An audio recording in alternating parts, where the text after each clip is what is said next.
Hello! Today we would like to welcome you to our Christmas episode of our podcast, You And I, Ukrainian New Identity. This podcast will help you And us to reinvent Ukrainian culture and tradition. and to see the history through the eyes of ordinary Ukrainians. My name is Zhenya Shchedrivky. I'm from Kyiv and I have been living in the UK for more than 20 years.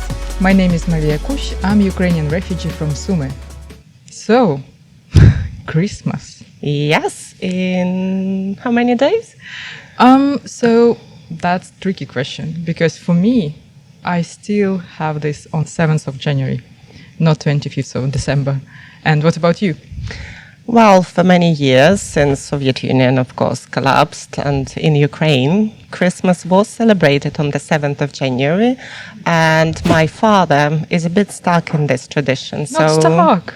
Well, on the 7th of January, he wants a Christmas celebration, but as we know, 3 years ago, and it's going to be the third year, that in Ukraine, Christmas is celebrated on the same day as in Britain, on the 25th of December.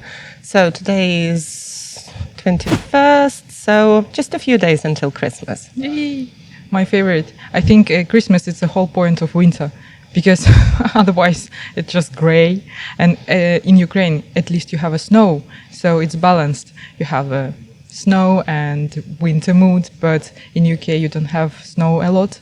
So to survive through this gray era, you just need to have Christmas mood, Christmas lights, yeah.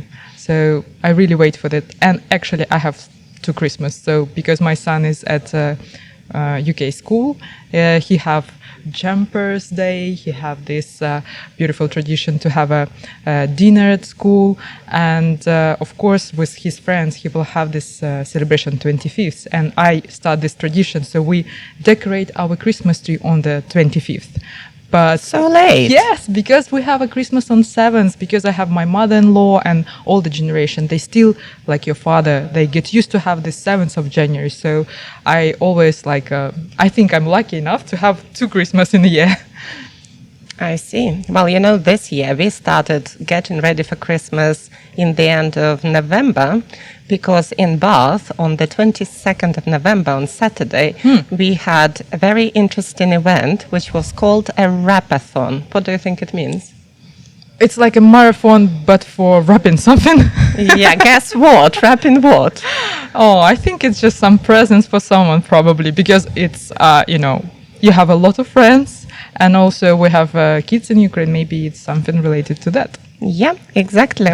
And we had a huge number of volunteers, probably about 150 people. Wow. Lots of students came from the University of Bath, from Bath Spa University, locals, Ukrainians. We all gathered together in Bath City Football Club cafe, and we wrapped about 3,000 presents for children in Ukraine. Wow. And it's the second time Bath has taken part in a Wrap-a-thon, which is an initiative of Jeremy Fish. They have been wrapping presents for 4 years, and they wrapped 4,400 presents this year. And all these presents actually yesterday left Ipswich and went to Ukraine. So they should be in Vinnytsia in a few days, and they will be distributed to children all over Ukraine. That's so cool. Really, I really want to see the faces of kids when they, have these presents. And, that's absolutely different feeling when you receive presents not from your relatives, but from someone, honestly, from some different parts of the world. That's probably one of the biggest miracle to send someone whom you never know some presents. It's like this Christmas Santa tradition at offices, Secret Santa. Secret Santa, exactly. Yeah, and it's so lovely to see that it went to Ukraine, to Ukraine's kids. I think it's really cool initiative. And we had a little chat with a soldier who said that, of course, Ukraine needs weapons to win the war, but they actually need presents more because when they see their children's faces lit up and the children are happy, they have more motivation to actually win this war? Exactly, yeah, because empathy and emotions are important. It's actually something which gives the energy to fight against the evil. I just think it's a bit tricky for some people to understand two different dates related to Christmases. So, of course, we need to remember about difference in religion. And nowadays, when you ask people what religion you are, some people say, I'm Christian. And yes, of course, we are Christians, Yeah. Orthodox or Catholic or Protestant, Anglican Church. They are all different sides of Christianity. But do you know why we have different dates for celebrating Christmas? Yeah. Or used to have in Ukraine and in Britain? Yeah, it's interesting because it came from the different calendars, but it's not about Orthodox or not Orthodox, so like Catholic have it on 25th, because most of the Orthodox, like Greek Orthodox Church or Romanian Orthodox Church, they also, part of them have Christmas on the 25th.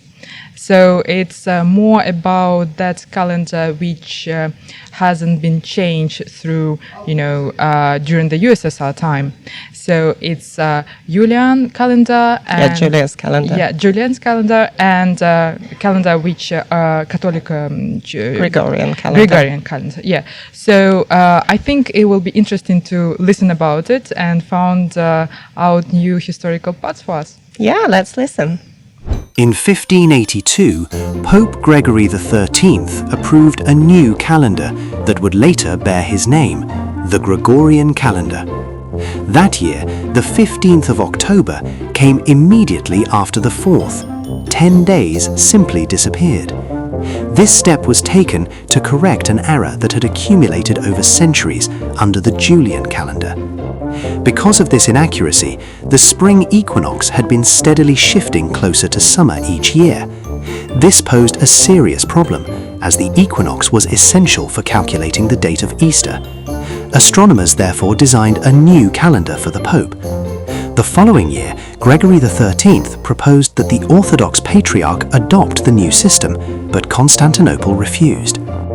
The Gregorian calendar spread across the world gradually over nearly 300 years. Great Britain adopted it in 1752, while the Soviet Union made the change only in 1918. By that time, the discrepancy had grown to 13 days. Due to long-standing tensions with the Soviet authorities, the Orthodox Church continued to follow the Julian calendar. To this day, Christmas is still celebrated according to the old style in countries such as Russia, Georgia, and Serbia. In Ukraine, the 7th of January is no longer an official public holiday, and Christmas is now celebrated on the 25th of December. In 2023, the Ukrainian Greek Catholic Church officially moved to the Gregorian calendar, followed later that year by the Orthodox Church of Ukraine. As a result, all major Orthodox holidays shifted by 13 days. Well, that was really, really interesting. And I think lots of our listeners must have learned something new for themselves today. And it's interesting to look into traditions of Christmas. For example, you said that you really like that your son has Christmas dinner at school. What do they usually get for that Christmas dinner? They have a lot of really interesting quiz and games, and they have obviously some delicious foods, like some special pies. I don't know. Mince pies? Yes, exactly. Okay. Then also they have turkey. Yeah, turkey. And it's obviously a really cool tradition. I really love the way how they organize it, and all kids are waiting for it so much. So my son too, and he already have this Christmas fair where they can, buy something for the parents as a gift. So he bring huge bag. It's first time in my life when my kid bring me a lot of presents. And I think it's just really cool. And what about you? Do you know you definitely know some tradition. Just let me know something, because I really want to implement it to my family. Well, every family has their own tradition in a way. And when my children were younger, And I guess every year we have to make a decision whether we are doing stockings or not anymore. So every evening before Christmas, on Christmas Eve, they would come and say, "Mom, give me stockings. I need them for Father Christmas."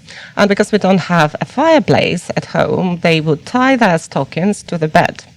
And so during the night, Father Christmas comes. I'm not going to tell you who Father Christmas is. He's definitely proper Father Christmas, and fills those stockings with different presents. So each present was wrapped, and every year they got bigger and bigger and more. And in the morning, usually really early, children would wake up and start opening those presents. And there will be a little bit, like some nice food that they loved and a bit of drink, so they don't wake up parents too early, so they last until breakfast.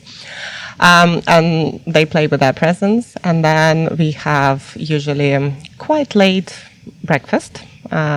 Usually it is gammon and buckfish, which is orange juice with champagne. Really nice drink to start the day with. Eggs and so on. So it's like full English breakfast, but with a little twist, Christmassy twist. And then children would be waiting around Christmas tree until dinner lunch. And we'll have champagne with little nibbles, like nuts and crisps, and children will bring the presents to us, and we will open the presents and give the right reaction. It's like, wow, fantastic, I really wanted that and this. And after that, we have a proper, huge Christmas meal. So we usually have a turkey, roast turkey, which is very traditional for this country, but also beef. Roast beef, of course, potatoes, stuffing. Do you know what stuffing is? No. Well, it's something that used to be sort of stuffed inside the chicken, for example, or turkey, but now it's just cooked on its own. Then there are pigs in blankets. Do you know what pigs in blankets? No. Pigs in blankets are little sausages wrapped in bacon. Yeah, I saw it, yeah. Yeah. And lots of vegetables as well, lots of delicious food, nice wines, and then we'll finish with Christmas pudding and Christmas cake. And it's a fantastic day, very relaxed, full of presents and good emotions. Yeah, it's interesting because in Ukraine, usually we have it on the late night special way, and we have this kolядки before. So this is like carols, yeah? Yeah. So, and it's interesting that this carols is kind of different in between the whole Ukraine. So from Lviv to Sumy, it's a different tradition of carols. So for example, for Lviv, it's more close to Polish tradition, close to Romanian tradition, with all this, huge, massive, really strange masks, and it looks kind of like almost like a Halloween costumes. Oh. Yeah, but related to Sumy, it's less terrifying costume. It's more about koza and star and the special songs. Like basically, not long ago, I make a small talk about shchedrivky, a Carol of the Bells, and we can watch an episode about it. Oh, that would be really interesting.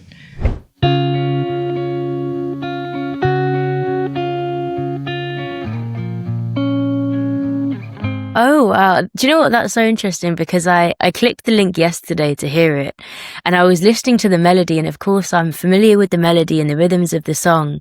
But after hearing Carol of the Bells in Ukrainian, I realized I actually have never thought about what I'm singing. I've actually never thought about what it is I'm saying. So tell me about, why this song? What is it about this song that inspires a feeling in you, or what is that feeling? Yeah, that's actually really deep question, because I don't have like one answer to it. Because when I was a kid, I sing this song because it was kind of so popular song in Ukrainian. And I also, like you says, I never pay attention to words, because it's actually, if you will translate it, it's like the bird from the summer bird, which basically on the winter time you can't find it. Come back to your home. This is a new year. This is new beginning. And it was quite weird to understand why summer bird at this winter time, Christmas at winter, why it's happening. But Right. it sounds so light. So like you blessing the house where you enter to sing the song, and you wish to these people, even you never know this family before, you bless them, you wish them to have a good harvest, to have a healthy life, to have a love and a lot of good stuff. And I don't know any person who don't like this phone. Yeah. It's just like, it sounds so festive, I would say. So that Yeah. was the beginning. And sometimes when I just have this shift in the weather, when it becomes more Christmas, I already have it. And I can't switch it off, and I don't want to switch it off. I feel like this is the exact feeling what Christmas brings to me. And then when I grow older, when the war starts and we have to leave and all of this happening, I found out, because I didn't know that it also popular in the world by the different name. And when I figured it out, I start kind of deep dive and found information that actually blows my mind.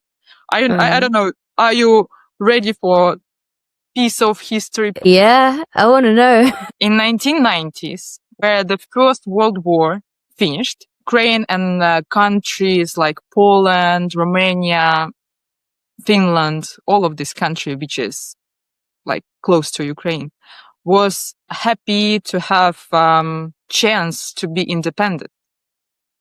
And Ukraine become independent country in 1990s.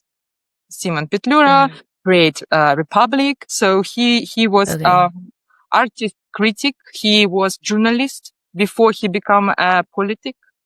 And he started thinking how to kind of improve explain to the world that Ukraine is an independent country, because Russian propaganda says that moment that Ukraine is not real country, is a border of Russia. So what he did, he decided to send abroad to Europe and to America the core which Ukrainian songs will sing from the big stages, and people will listen. If there's a country who has the culture, their own languages, why it should be border of someone else's country? It's separate country. And they choose like a program with different songs, and one of it was the Carol of the Bells, but it wasn't Carol of the Bells that moment. It was shchedrivky, and all the songs was in Ukrainian. And and Mykola Leontovich, this is the composer who created Carol of the Bells, which that moment was shchedrivky.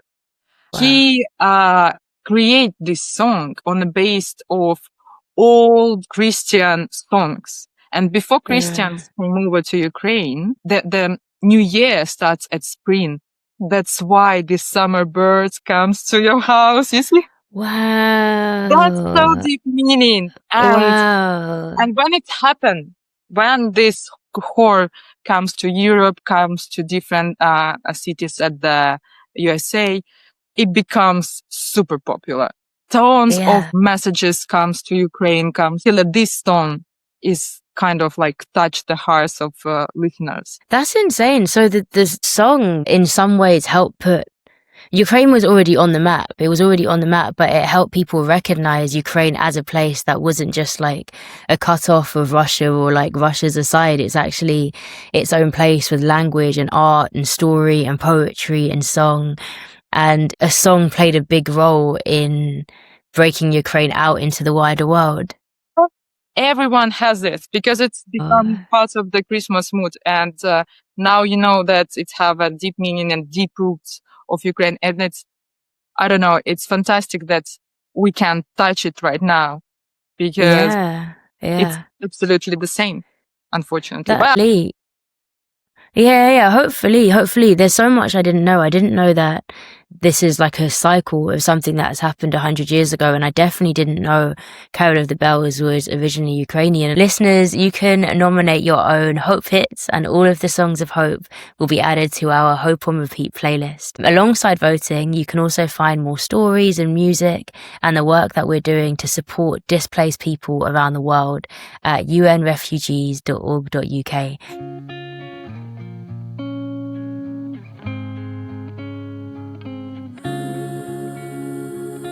Yes, so now you know a bit of story about Carol of the Bells, and probably you will never hear it the same way how you heard before. Yes, and I remember for my childhood, for the Christmas, we had a special tradition, so the godmothers have to come to our home to bring kutia. All right. Yes, and we kind of exchange the food.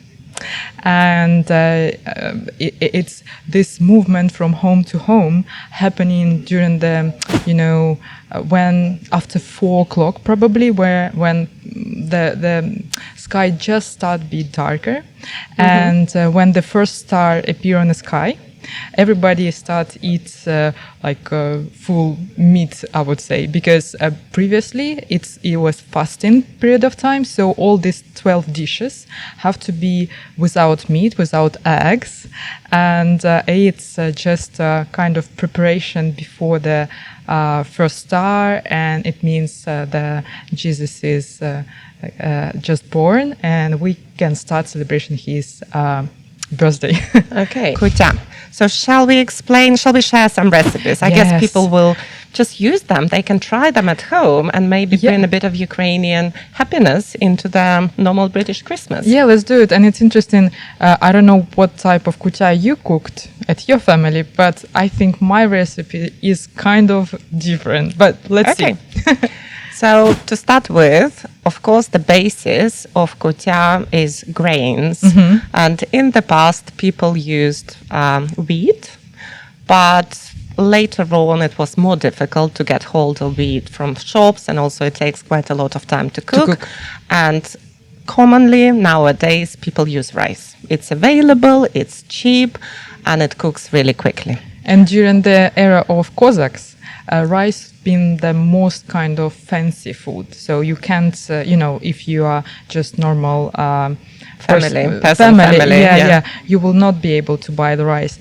But for the rich Cossacks and Getmans, they always have a kutia with rice, because I'm not from that kind of family. I'm from rich, Okay, so we are talking about rich kutia. Yeah. Okay, right. So when I cook kutia, I use rice. Okay, and if I have an opportunity to buy round rice, because it doesn't fall apart when you cook it, so I use round rice. I love adding poppy seeds, and I think it's very traditional to add lots of seeds, lots of dried fruit, and lots of honey. So it has to be rich, sweet, and very tasty. And I think here we have a bit of a parallel with Christmas cake, actually, or Christmas pudding, because in Christmas pudding and Christmas cake, there are lots of different fruits, lots of fruit. You can also use nuts, not so much poppy seeds, but you have a very rich texture. It's not rice, but there is a parallel with using lots of dried fruit and nuts and sweetness as well. So I usually, because my children don't like raisins for some reason, I'm not sure why, so I use dried cranberries, lots of honey, poppy seeds, which are crushed, and different nuts, really. So that is probably my recipe. Sometimes dried apricots as well. And so it's all mixed together in very rich, tasty dish. Yep. And yes, we do share it with the family. And if we go to visit someone, we always bring our kutia with us. Yeah. So what's your recipe? It's really interesting, because I didn't know that you also cook it with rice.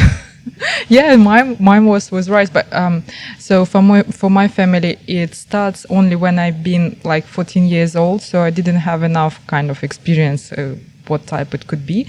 But with my mother-in-law, with my godfathers and godmothers of my son, we try to keep this tradition, and I try different type of kutia, and I really like the kutia with pomegranate. Fresh one? Yes. Okay.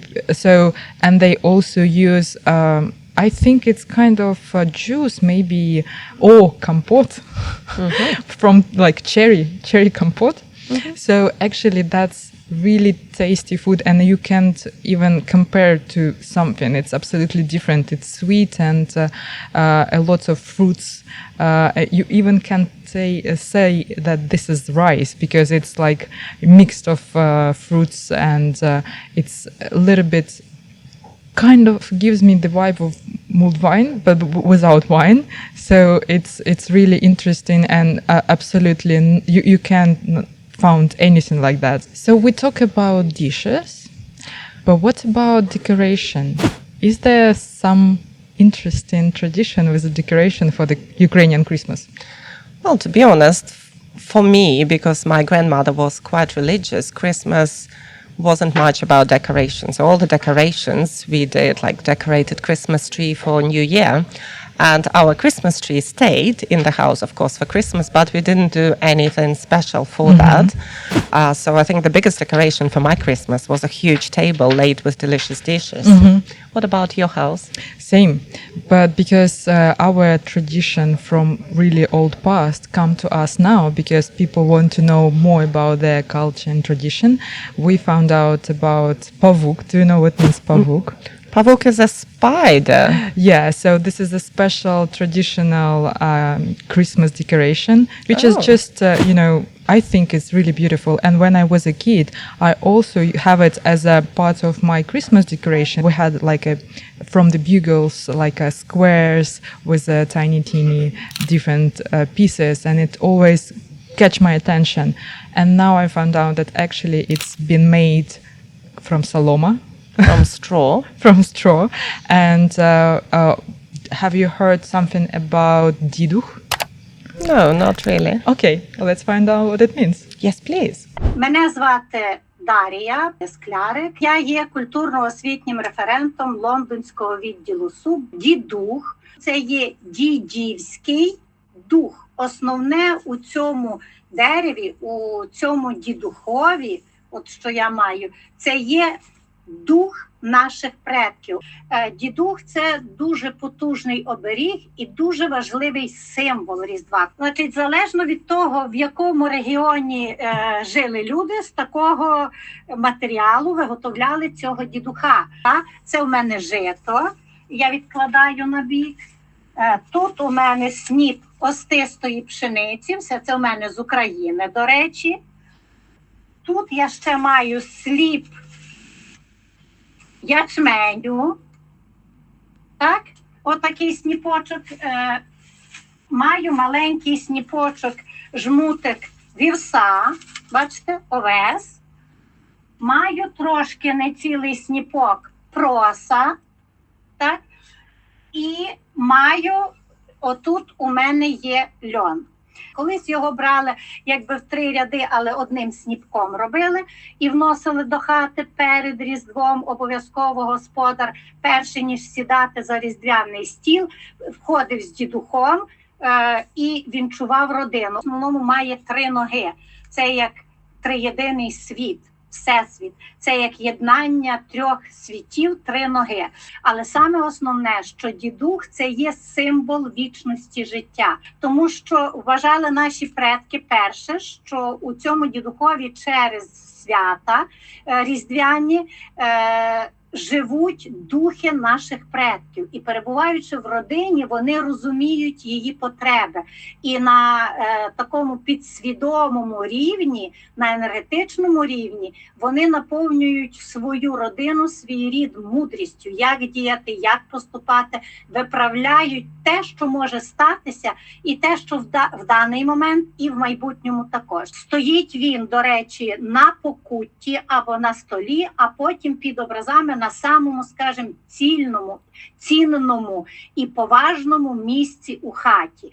До нього звертаються навіть з якимись питаннями, подумки, що треба порадити за порадою. Наступне його значення – це є символ єдності 3 світів. Нижня частинка – це у нас є навпотойбічний світ, Середня частинка – це є яв, це є наше земне життя, і верхня частинка – це є прав, це є небо, де живуть безсмертні боги. Вважають, що якраз саме зерно є першою їжею для людей, тому на Різдво готують спеціальну страву у нас в Україні. Це кутя, або просто називають її пшеничкою, і вона зроблена саме з пшениці. Але це там, де вирощують пшеницю. Це може бути щось інше, навіть в деяких місцях рис, хоча в Україні в нас рис не вирощують. Це дань отому природньому ресурсу, який нас годує, що дає нам енергію життя. Це є сонце, це є вода, яка живить оті колоски, щоб вони росли, живилися і плодоносили. Це є вітер, який колише і запилення іде. Я маю тут маленького солом'яного павука. Так? От бачите, якщо я його підвішаю на ниточку, бачите, він хитається, він має рухатися. Після виготовлення дідуха завжди залишається солома нарізна. І от з неї робили рівні отакі різних розмірів соломинки, обрізали і робили саме отакого павука. Павук – це є символом Всесвіту.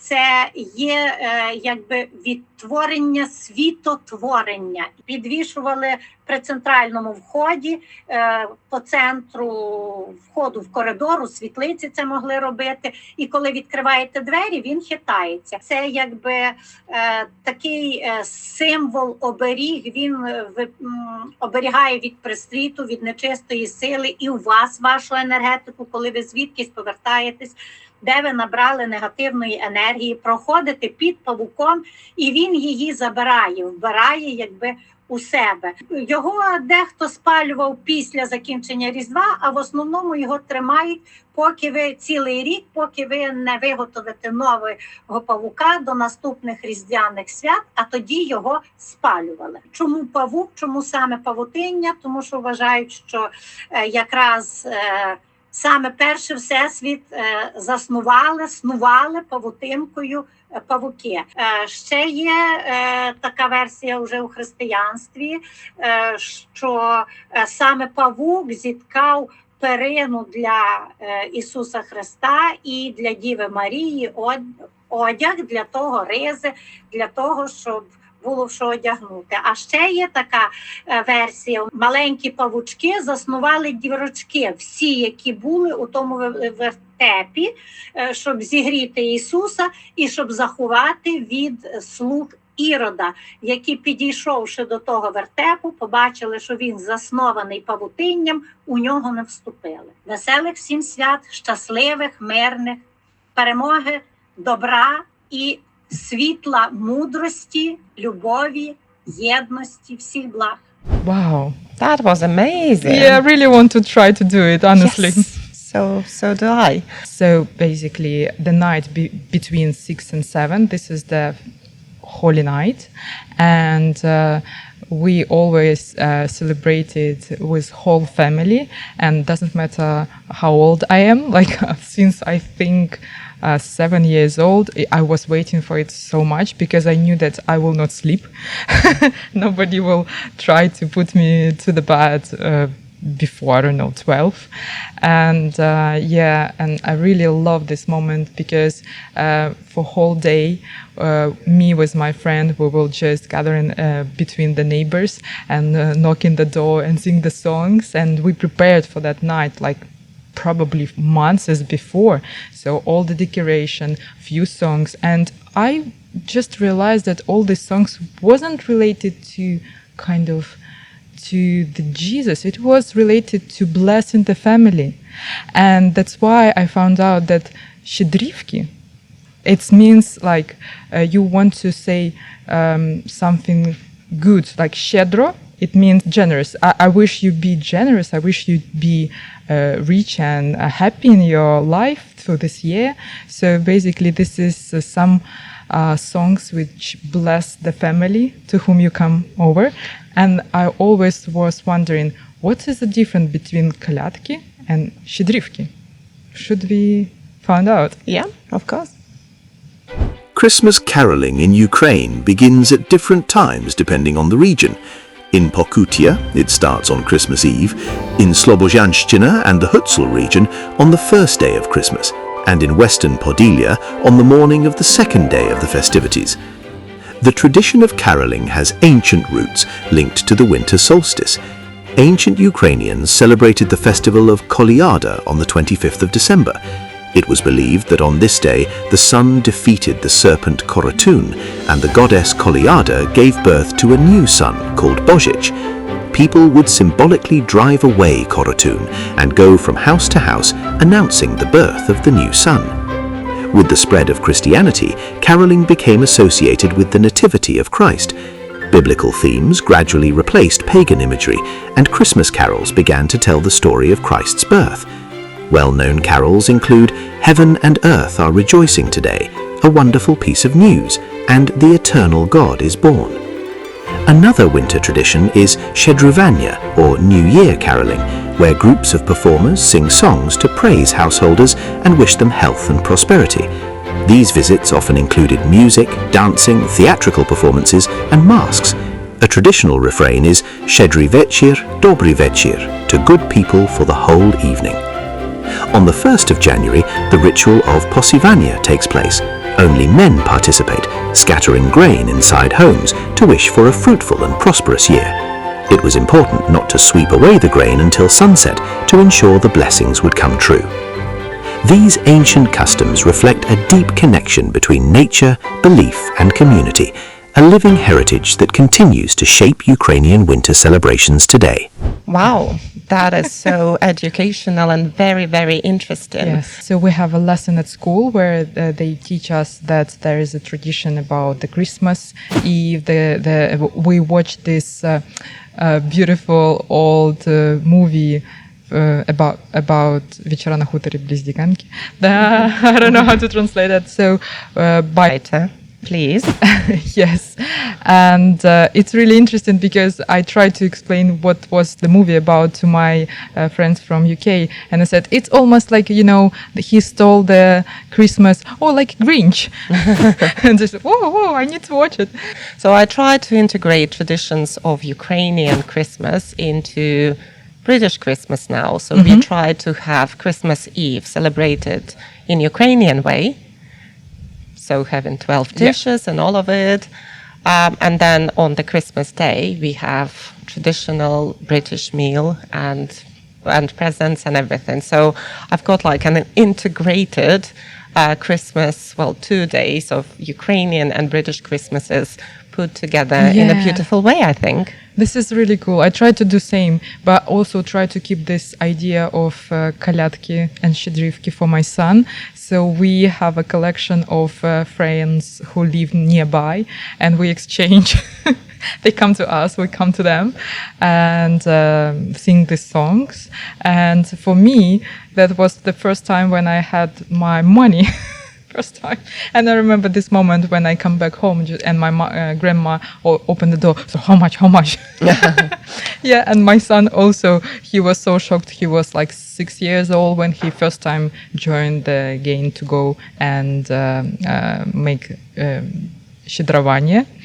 And for him, a lot of people give him candies and just some gives money, and he was disappointed.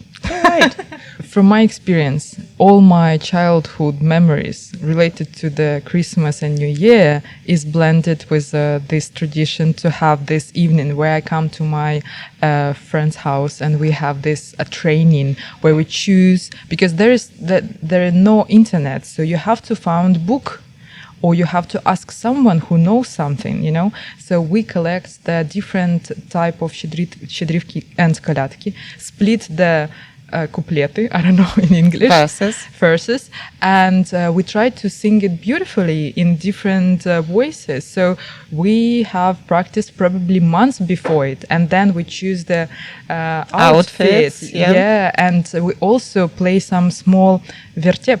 You know what means vertep? It's basically small play where someone reads some small poetry or make a small anecdote about jokes, yes. And it's kind of like a small play, I would say. And then you have songs and you have your part. And honestly, this feeling when you knock in the door and you don't know who will they open, you know? And this disappointed movement and feeling inside you when you knock and there is like a voice, "Уже shchedrivky." Yeah, so we already have some other people coming with their carols. And we was kind of, rushing because there's a lot of teams. So we kind of, competition. Yeah, Who will exactly. be first? And everyone wants to be the best they can. So they have their outfit with a, star. You have to have a star. What I remember that we really, because I always lived in Kiev, we really didn't like when children threw lots of grains because if you are in a village, you can just get a chicken in, it will go and just collect all the grains. But if you live in a multi-storied building with no chickens or pigs or anyone else, then you have to vacuum clean. And it's quite tough because those little grains get stuck in the carpets. Yeah. And then months later, you find them somewhere under the sofa or somewhere else. So I remember allowing children to come in, but saying, please, don't throw the grains. You can sin, you'll get your presents and everything, but please don't throw the grains. I have a different feeling about it because, first of all, I was jealous because the Zasivanya could do only boys. Really? Yeah. Oh, I didn't know. So the Sivanya is throwing grains, it's sort of sowing. Yeah.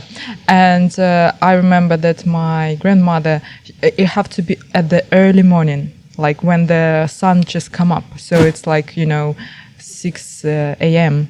And my grandmother always wake up especially early. So, to her, the knocking, open the door, and she always waiting for this moment because that means if she was really sad if no one come over because it means you will be less successful with the harvest. And she have her dacha and she always waiting. And then I remember once, I think I was kind of maybe 8 years old, nobody come over to us. And my brother was 4 years old and she give him a handful of seeds and said, can you sow happiness and everything into our house? Because she believed that this is something like meaningful and have to be on your own kind of tradition calendar. So And here we go. We came to the end of this episode and we really want to wish you Merry Christmas and very Happy New Year. See you next year. Bye. Bye.